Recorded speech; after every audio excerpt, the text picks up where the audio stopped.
Ini intro. Halo semua, balik lagi bareng gue Joe di podcast Monolog.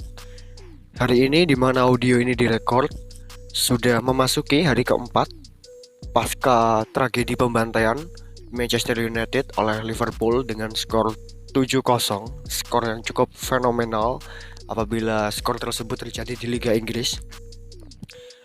Membicarakan terkait kekalahan ini banyak sekali hal unik.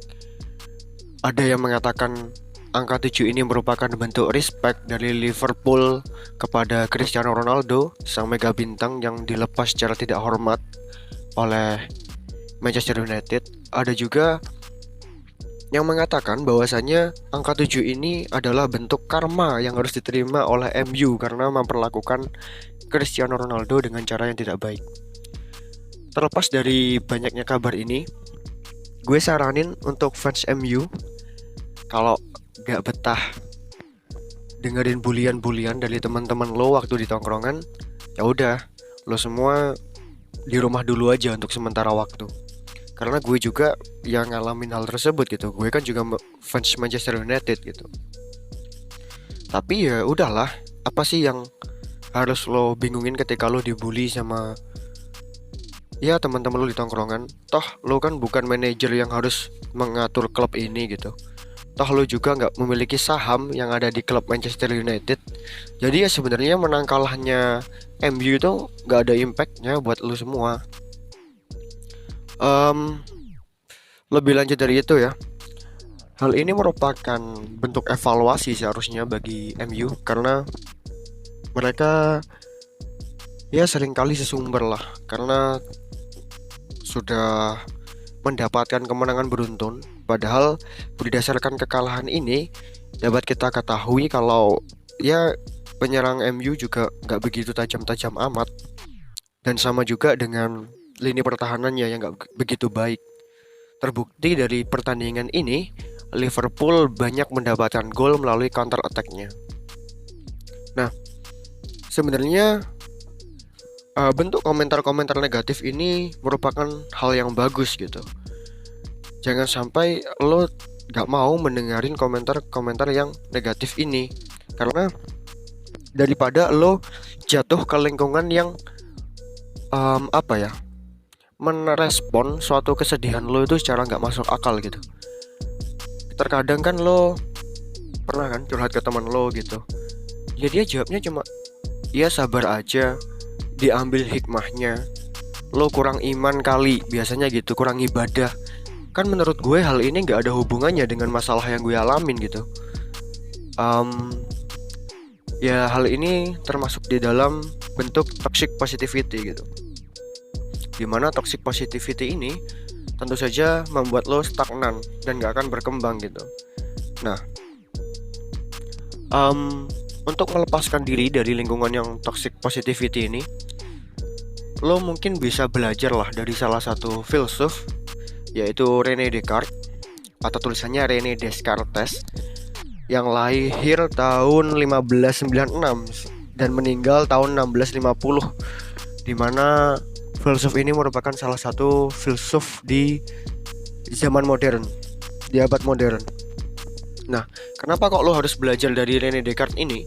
Karena dia itu menemukan metode untuk menemukan kebenaran gitu. Nama metodenya adalah kesangsian atau keraguan-raguan.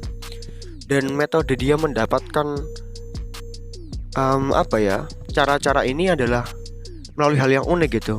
Dia mendapatkannya melalui jalur mimpi. Bukan kok mimpi dia didatangin seseorang gitu ya, seperti yang sering kita dengar di Indonesia, itu bukan. Di mimpinya, René Descartes ini bermimpi bahwasanya dia menjadi kupu-kupu. Dan ketika dia bangun, dia akhirnya berpikir gitu, mana aku yang sebenarnya? Apakah aku yang sekarang atau aku yang ada di alam mimpi gitu? Dan akhirnya dia mencetuskan salah satu quotes atau tagline yang terkenal dari dia, yaitu cogito ergo sum, atau aku berpikir maka aku ada. Nah, melalui metode ini dia bisa menemukan apa itu kebenaran. Dimana ketika dia sudah berpikir terkait dirinya sendiri, maka disitulah dia telah membuktikan kalau dirinya ada. Dan Hal ini bisa lo contoh gitu ketika lo menghadapi segala sesuatu. Semisal lo mau membuka usaha nih. Nah, lo jangan mikir profitnya dan diambil hikmahnya asal jalan, enggak. Lo seharusnya meragukan apa yang menjadi usaha lo gitu. Apakah usaha lo atau produk lo ini udah yakin akan diterima di masyarakat dan memiliki pasar yang cukup mumpuni? Apakah usaha lo ini yakin akan balik modal dengan cepat? Dan apakah usaha lo justru akan merugi gitu? Nah, lo harus mempertimbangkan berbagai potensi terburuk yang akan terjadi kepada usaha lo gitu. Nah, apabila lo udah melakukan analisa atau berpikir terkait berbagai potensi buruk atau kemungkinan buruk yang akan terjadi ke usaha lo atau apa yang sedang lo hadapi, maka lo bisa mencari apa yang dinamakan dengan solusi gitu. Nah, solusi-solusi ini itu tentu saja akan membangun kalian. Apalagi makanya gue di awal tadi bilang kalau kritik itu harus lo dengerin gitu. Banyak sekali kritik yang membangun, tapi orang-orang itu jarang sekali mau mendengarkan kritik ini gitu. Mereka dia cenderung apa ya, naif lah. Mereka tahu kalau mereka itu salah, mereka tahu kalau mereka itu perlu kritik atau saran dari orang lain, tapi mereka itu naif. Mereka tidak mau menerima hal tersebut gitu. Sama seperti bentuk-bentuk kesadaran kan, kesadaran itu ada yang magis, naif, dan juga kritis gitu. Naif ini biasanya terjadi pada anak remaja gitu. Lo tahu kalau lo salah, tapi lo gak mau mengakui kalau lo salah. Nah, hal ini harusnya lo buang jauh-jauh nih kalau lo udah mau maju. Nah, dengan metode demikian, lo bisa menghindari apa yang namanya stagnansi gitu. Lo nggak akan tetap di posisi lo yang sekarang dan lo bisa merangkak maju. Dimana gue tahu sih kalau ketika kita membicarakan anak seusia gue ya, usia 20-an sampai 25 lah mungkin, lo itu bisa dikatakan sudah melampaui fase remaja, tapi lo belum mencapai fase dewasa gitu, masih dalam fase peralihan, sehingga lo dipertemukan dengan berbagai kebimbangan.